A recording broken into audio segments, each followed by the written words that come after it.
Hello সবাইকে, কেমন আছো সবাই? ইতি তোমার ইন্দিরা আরও একটি ব্লগে সবাইকে অনেক অনেক শুভেচ্ছা জানাই। আশা করি সবাই খুব ভালো আছো, আমিও ভালোই আছি।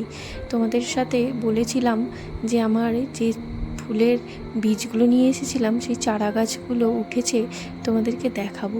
বীজ পুঁতেছিলাম সেগুলো দেখিয়েছি, তো চারা গাছটা উঠেছে সেটা দেখাতে হবে না? তো নীল অপরাজিতার চারা গাছ উঠে গেছে। আর আমার অ্যালোভেরা তো আরও দু একটা পাতা বেরিয়েছে। আজকে মেঘলা ওয়েদার রয়েছে সকাল থেকেই, জানি না হয়তো বৃষ্টিও হতে পারে। তো যাই হোক, চলো আজকে একটু রান্নাঘরে যাই। রান্নাঘরে চলেও এসেছি। আর দেখো, কড়াইতে সর্ষের তেল দিয়েছি বেশ খানিকটা, তারপরে গোটা গরম মশলা দিয়েছি, তেজপাতা, গোটা ধনে দিয়েছি, গোটা মৌরি দিলাম, আর একটু স্টারনিস দিয়েছি, আর ওই জয়িত্রী দিয়েছি। দিয়ে সমস্তটা ফোড়নগুলো ভালো করে ভেজে নিয়ে তারপরে দিয়ে দিলাম এই পেঁয়াজ কুচিগুলো। মোটামুটি 5-6টা বড় সাইজের পেঁয়াজ আমি এখানে কুচিয়ে নিয়েছিলাম। তারপরে দিয়ে দিলাম গোটা আদা কুচি আর গোটা রসুন, দিয়ে দিলাম বেশ কয়েকটা কাঁচা লঙ্কা। আসলে আজকে রবিবার, ওই জন্য একটু স্পেশাল চিকেন রান্না করছি। তো চলো, এখন সমস্ত খুব ভালো করে ভাজা ভাজা হয়ে এলে এখন দিয়ে দিলাম দুটো বড় সাইজের টমেটো কুচি। খুব ভালো মতো করে সমস্তটা ভেজে নেব। এরপরে ভেজে নিয়ে দিয়ে দিলাম কিছুটা পরিমাণে ধনেপাতা কুচি। এটাও খুব ভালো করে ভেজে নিতে হবে। যতক্ষণ না সমস্ত মশলার কাঁচা গন্ধ যাবে ঠিক ততক্ষণ ধরে ভাজতে হবে, একদম লাল লাল করে ভেজে নিতে হবে। আমি এখানে সামান্য পরিমাণে নুন ব্যবহার করেছি, সেটা ভিডিওতে দেখাতে স্কিপ করে গেছি। এ দেখো, সবটা খুব ভালো করে ভেজে নিয়ে এখন এই যে মিক্সি জারে সমস্ত মশলাটা, গোটা মশলাটা এখন বেটে নিলাম। অবশ্যই কিন্তু ঠান্ডা করে তারপরে মিক্সিতে বাটবে, না হলে কিন্তু গরম হয়ে গেলে ইলেকট্রিকের প্রবলেম হয়ে যেতে পারে। যাই হোক, এরপরে দেখো আমার চিকেনগুলো মোটামুটি আগের দিন আনা হয়েছিল বলে বরফ হয়ে আছে এখনও, ভালো করে বরফটা ছাড়েনি। তাও অনেক আগেই বার করে রাখা ছিল, কিন্তু তবুও দেখো কেমন বরফ হয়ে আছে। তো এই চিকেনটা মোটামুটি ওই 1 কিলো মতো রয়েছে, একটু বড় সাইজেরই রয়েছে। তো তারপরে এখানে আমি গোলমরিচ দিয়ে দিলাম হলুদ, আর দিয়ে দিলাম লাল লঙ্কার গুঁড়ো, কাশ্মীরি লাল লঙ্কার গুঁড়ো। সমস্তটা খুব ভালো করে একদম ভেজে নেব চিকেনের সাথে।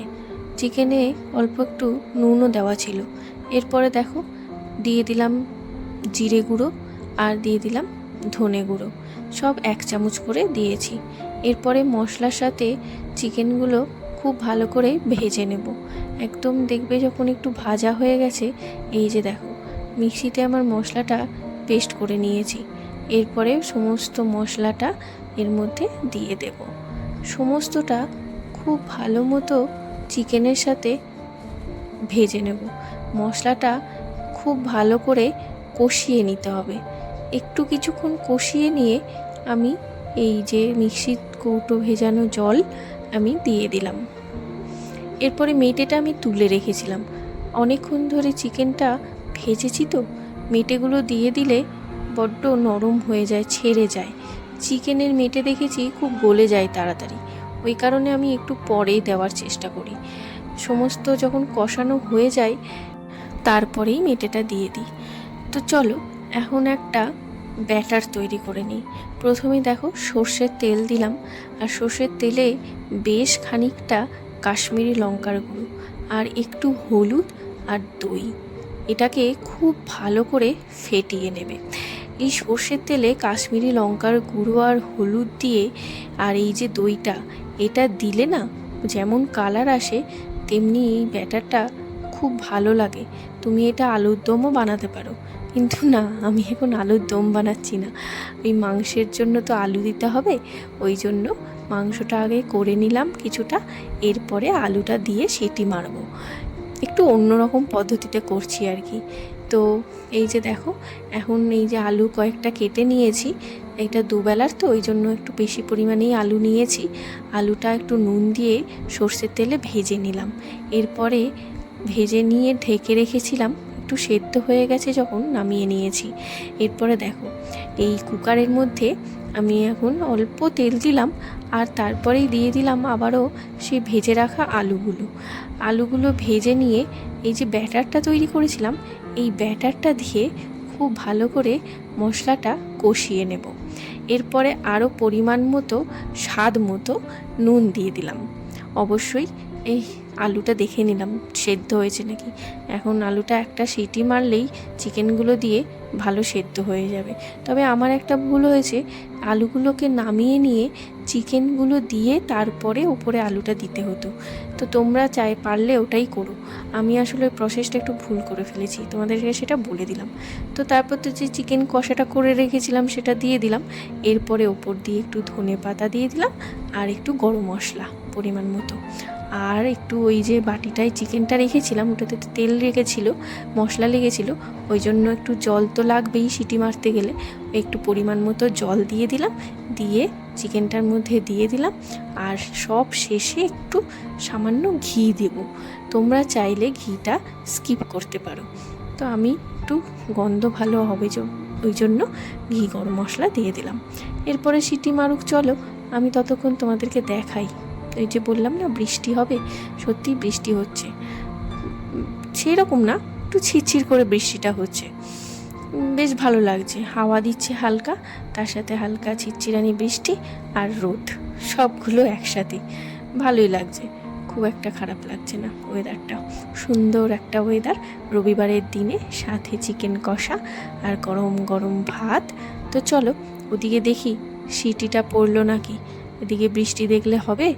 তো চলো, এই যে সিটি হয়ে গেছিলো, একটু বন্ধ করে এখন সিটিটা তুলে এই যে ভাপটা বার করে এখন এই যে আমার খুব সুন্দর করে চিকেন কষা একদম রেডি। কষা না ঠিক, মানে কষিয়ে সেটাকে প্রেসারে দেবে, দেখবে একটা আলাদাই টেস্ট হয়, মানে একদম গন্ধটাও পুরো খাসির মাংসের মতো ছাড়ে।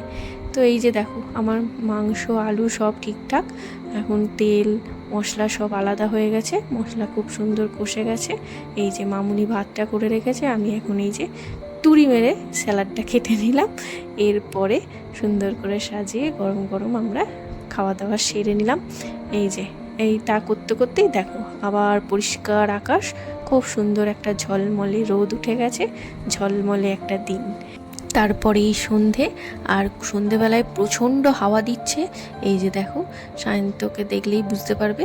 এই জন্য সায়ন্তকে বললাম চলো একটু বেরোই, একটু হেঁটে আসি। আর কিছুই না, বাজারও নয়, কোনো দোকানপাট না, শুধু দুজন মিলে একটু হেঁটে আসা। তো সকালবেলায় রান্নাবান্না করেছি, তাই ভাবলাম একটু সন্ধেবেলায় হেঁটে আসি, বেশ মনটাও ভালো হবে। তো চলো এখন দুজন মিলে একটু সময় কাটাবো, আর কিছুই না। তো তোমাদের ব্লগটা কেমন লাগলো জানিও, ভালো লাগলে অবশ্যই লাইক করো। সবাই ভালো থেকো, সুস্থ থেকো, সাবধানে থেকো। দেখা হবে আবারও পরের একটা নতুন ব্লগ নিয়ে।